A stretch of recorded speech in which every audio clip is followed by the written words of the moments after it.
Welcome to Conlang Critic, the show that gets facts wrong about your favorite conlang. I'm Jan Niesely. This episode of Conlang Critic is going to be a special one. I would like to use Lingua de Planeta as a way of demonstrating what a conlang is to those of you who are unfamiliar with conlangs or even linguistics. I will attempt to make as few assumptions about prior knowledge as possible. And for any cute frauds out there who have already watched every single episode of Conlang Critic and have had no trouble understanding the advanced linguistics concepts, it's still useful to get a refresher on the basics. Plus, I'll be putting my own Misalian twist on it so you won't get bored. As an IAL, Lidepla was created to be a culturally neutral language to be used for communication between people who otherwise wouldn't have a language in common. Lingua de Planeta is part of the specialized subcategory of IALs whose theoretical target audience is everyone around the world. When designing a global international auxiliary language, there is a large number of things that need to be taken into consideration. What I care about most is how easy the language would be to learn for people with different first languages. This lens is part of the reason why when I critique IALs, I have a tendency to focus on phonology more than other aspects of the language. Phonology is the categorization of sounds used in languages. A language's phonology consists of two main parts, the phonemic inventory and the phonotactics. A phonemic inventory is the set of phonemes that can be used to form words, and phonotactics are the rules that determine how those phonemes can be put together. Let's talk about the inventory first. A phoneme is an abstract unit of sound used in spoken language. The smallest meaningful difference there can be between two words in the same language is replacing one phoneme with another. Phonemes themselves are not sounds, but they are distinguished by their phonetic realizations, the sounds that appear at a surface level when the phonemes are used in words. A single phoneme can have multiple realizations, which are called its allophones. Which allophone is used often depends on the surrounding context of what other phonemes appear around it in a word. But it's also common for realizations to vary from speaker to speaker. The set of phonemes that exist in a given language is that language's phonemic inventory. It's entirely possible for different phoneticians to come to different conclusions about what phonemes a language has, because, like most things in nature, language is messy and often difficult to categorize. To present a phonemic inventory, it's handy to organize phonemes into charts, sorted according to their most basic phonetic realizations, like this chart which I made categorizing Lidepla's consonants.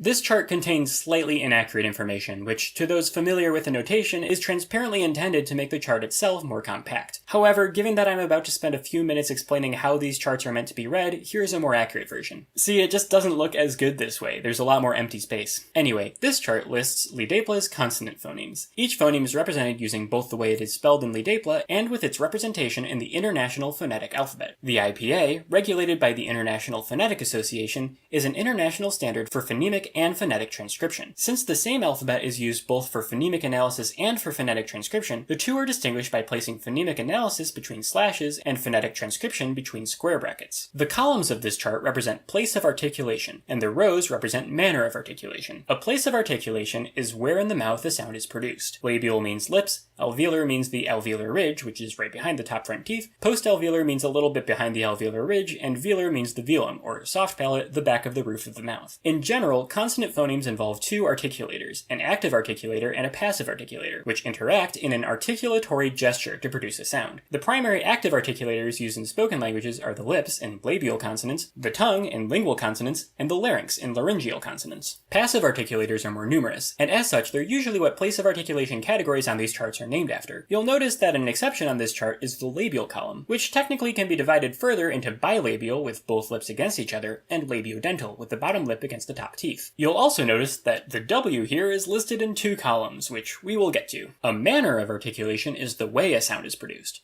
All the consonants in Lidepla are pulmonic consonants, meaning that they are pronounced by restricting the airflow from the lungs in specific ways. Nasals, or nasal stops, have the two articulators connect while allowing sound to pass through the nasal cavity. Plosives, or stops, block the airflow entirely, building up pressure at the place of articulation which produces a sound when released. Fricatives are pronounced by two articulators coming very close together, bottlenecking the air into a specific turbulent path. Affricates are consonants that start like plosives but are released as fricatives. They're the stops that don't. Approximants have their articulators come close together, but not close enough to make the airflow turbulent. Both approximants in Lidepla are special cases. W is a labio-velar approximant. It's pronounced with rounded lips, so it's labial, and it's also pronounced with the body of the tongue approaching the soft palate, so it's velar. Since it's pronounced in two places of articulation at once, it is said to be co-articulated. L is an alveolar lateral approximant. Lateral means that the sound actually comes from the sides of the mouth. And then there's rhotic, which is a completely meaningless category. Okay, that's not entirely fair. Rhotic means R-like sound, the sorts of sounds that are represented in the Latin alphabet with the letter R. Lidepla's rhotic consonant is what I like to call the whatever rhotic, and we're gonna have to put a pin in that and come back to it later. Aspiration is essentially when you exhale a little bit after a consonant is released. Most major languages have at least two sets of plosives. Languages like French distinguish between stops with voicedness, with all stops being unaspirated. Languages like Mandarin distinguish between stops with aspiration, with all stops being unvoiced. Languages like Hindi distinguish between voicedness and aspiration separately. And then there's languages like English, which distinguish between their two stop series with a combination of voicedness and aspiration. Voiceless stops in English, like in lidépla, are both voiceless and aspirated. This is easiest to notice by pointing out a context in English where they are not aspirated. The K in ki is aspirated, but the K in ski is unaspirated. So, one more thing about how to read this consonant chart. You'll notice that some of the manner of articulation categories cover 2 rows. In all of those cases, the top row contains voiceless consonants, and the bottom row contains voiced consonants. Voicedness, or just voice, is a distinction made for whether or not the vocal cords vibrate while pronouncing a sound. This act of vibrating your vocal cords is called voicing. Now let's get back to the whatever rhotic. The letter R is strange. It's pronounced in a very wide variety of ways with very little actually connecting them. Nonetheless, most major languages have some sort of R sound. It's common for IALs to recommend that people learning the language just pronounce the letter R however they're used to pronouncing it in their native language. The problem with the whatever rhotic is that this wide variety of ways one letter can be pronounced means that it's likely to at least sometimes be indistinguishable from at least one other phoneme. This is the 5-vowel system. You might know it from languages like Spanish and Japanese. This is the most commonly used set of vowels across different languages, and for an international auxiliary language, there isn't really any reason to charts like this according to their positions in vowel space. The horizontal axis is where in the mouth the tongue is positioned, and the vertical axis is how open the mouth is. Additionally, the open vowel a is usually a central vowel, halfway between front and back. Since in 5-vowel languages like this one it's the only central vowel, this is shown by having it span across 2 columns rather than giving it its own central column. In addition to the inventory, a language's phonology also includes its phonotactics, the rules for how phonemes can be put together to form words. A lot of auxiliary languages don't define their phonotactics at all, which is how you end up with words like in Sambasa. Let me explain. Spoken languages tend to group phonemes into syllables. A syllable has some phoneme, typically a vowel, at its core, called its nucleus, which can be preceded with a set of consonants called the onset, and followed by a set of consonants called its coda. A language's phonotactics restrict what phonemes and sequences of phonemes are allowed in each position. In English, the velar nasal phoneme, ng, only appears in the coda of syllables, in words like wing, song, and conlang. Even though ng is a perfectly normal English phoneme, a syllable that starts with a velar nasal, like ngarf, doesn't subjectively feel like an English word to native speakers, and as such, untrained English speakers will have to spend time becoming comfortable with putting phonemes in an unfamiliar order before they are able to speak a language which allows a velar nasal in the onset of the syllable. Orthography is the way a language is written. For an international auxiliary language like lidépla, this should be as boring as possible. There is room for creativity in designing how a language writes things, but for an IAL, clarity should be prioritized above all else. The Latin alphabet is the most commonly used writing system, and it's used in a very wide variety of ways. It's common for different languages to pronounce the same sequence of letters completely differently. When designing auxlangs, it's generally understood that the best practice is to use the Latin alphabet more or less phonetically, with everything pronounced the same way regardless of context. So, it's always possible to unambiguously determine pronunciation from spelling alone. However, even if spelling to pronunciation is simple and clear, that does not automatically make it possible to unambiguously determine spelling from pronunciation. Those sorts of ambiguous situations lead to inconsistency, which leads to frustration.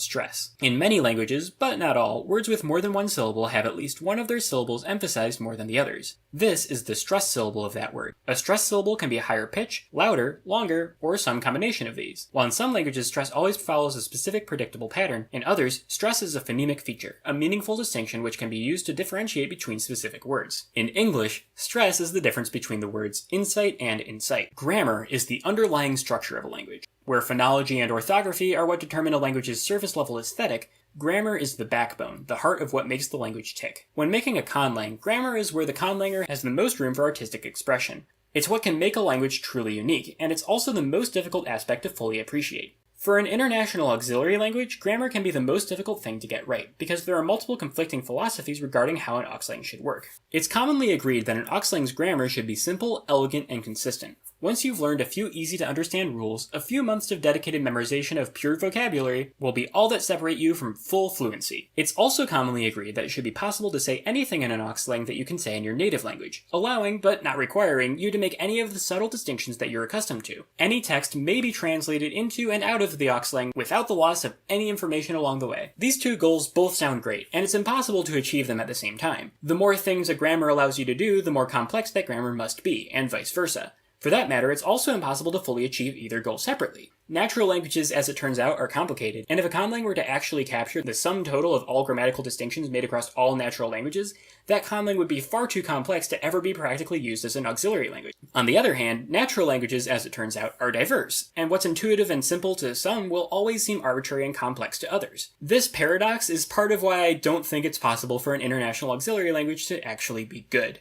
Nonetheless, the design challenge of trying to balance these conflicting goals can be an enticing one, and it's worthwhile to examine and appreciate the craftsmanship that goes into trying to solve this paradox, even if the result inevitably ends up as something that wouldn't really work as a truly neutral international language. Grammatical gender is a system of classifying nouns into mostly arbitrary categories that function differently. In Indo-European languages that have grammatical gender, words for women and men are usually put into different noun categories, so those specific grammatical genders are usually called feminine and masculine, respectively. But 1, that's not the only way grammatical gender can work. The noun classes can be based on literally anything or nothing at all. And 2, the feminine and masculine genders in Indo-European languages have almost nothing to do with the genders they're named after. In German, the actual literal word for girl is grammatically neuter. It's almost completely arbitrary which words belong in which class in different languages, with the only exception being that words for things that can have genders generally, but not always, use the corresponding grammatical gender. Anyway, speakers of languages that have grammatical gender are used to always specifying the genders of animals in all contexts, the same way speakers of languages with grammatical number are used to always specifying whether or not there's more than one of something.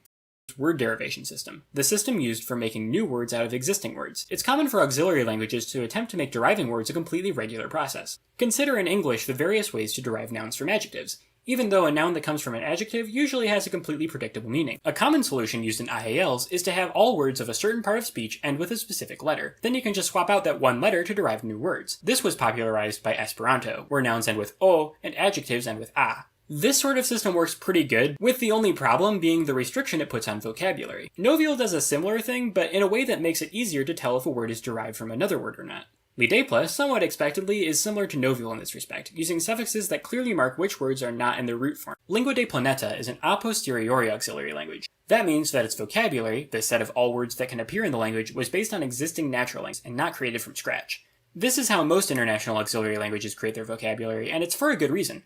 If words are taken from common natural languages, then some people will have a chance of being able to recognize and understand individual words without needing to spend time learning them. You might be able to immediately notice an obvious problem with this. The point of an IAL is to be a culturally neutral language, equally useful to everyone regardless of their native language. So then, if its vocabulary is derived from specific natural languages, that gives a clear and measurable advantage to speakers of those specific languages. This makes the language less neutral. A solution to this problem is to derive vocabulary from a very wide variety of languages, and to calculate what the most cross-linguistically recognizable word for any specific concept is. This is very difficult in practice because there are a lot of languages, and despite what you might have been led to believe, your average linguist doesn't have comprehensive knowledge of every single natural language. So instead, a posteriori conlangs tend to pick a set of specific languages as their sources, languages which are well documented, widely spoken, and ideally representative of the global population. It is in the process of selecting these source languages where most popular auxlangs run into the same specific problem: Eurocentrism. Broadly, Eurocentrism is the idea that European culture is the default, and the assumption that things that are universal in Europe must also be universal for humanity as a whole.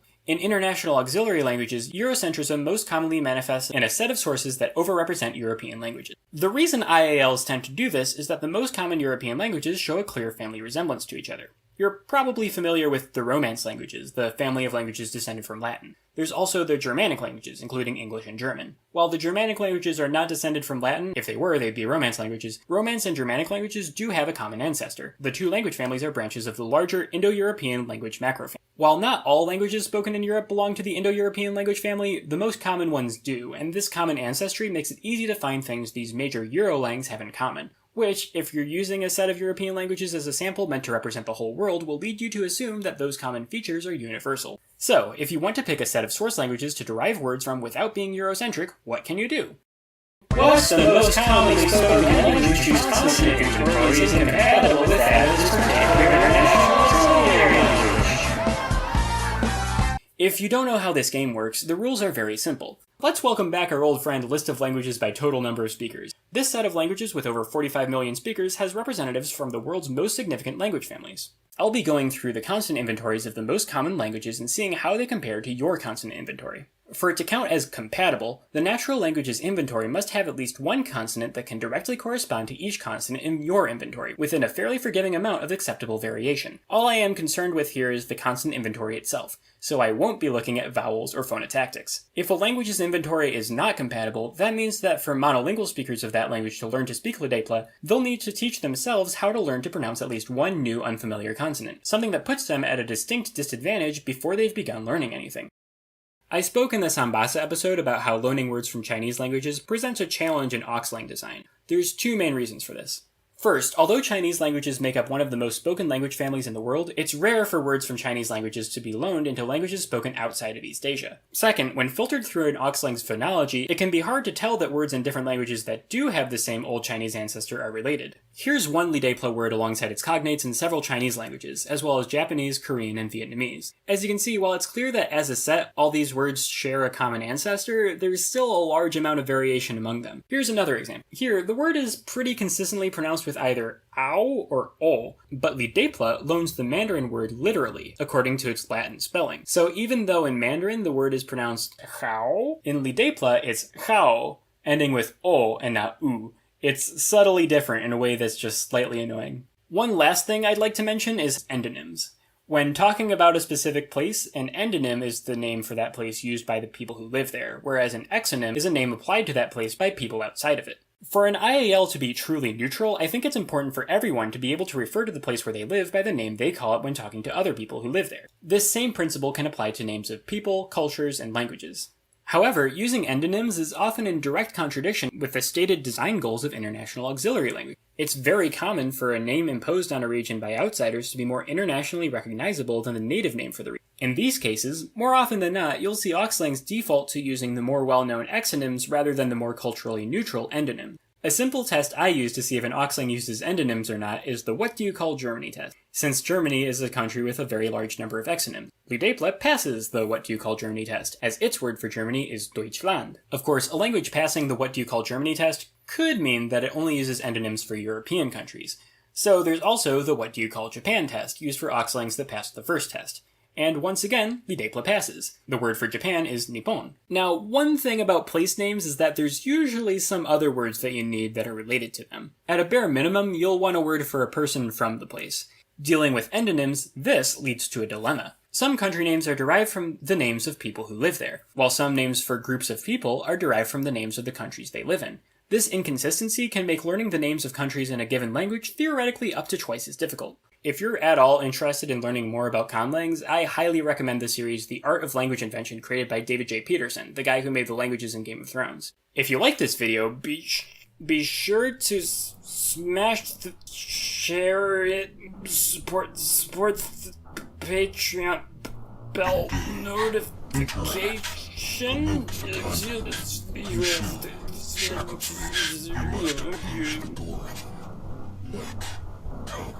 Subscribe, like, comment, subscribe.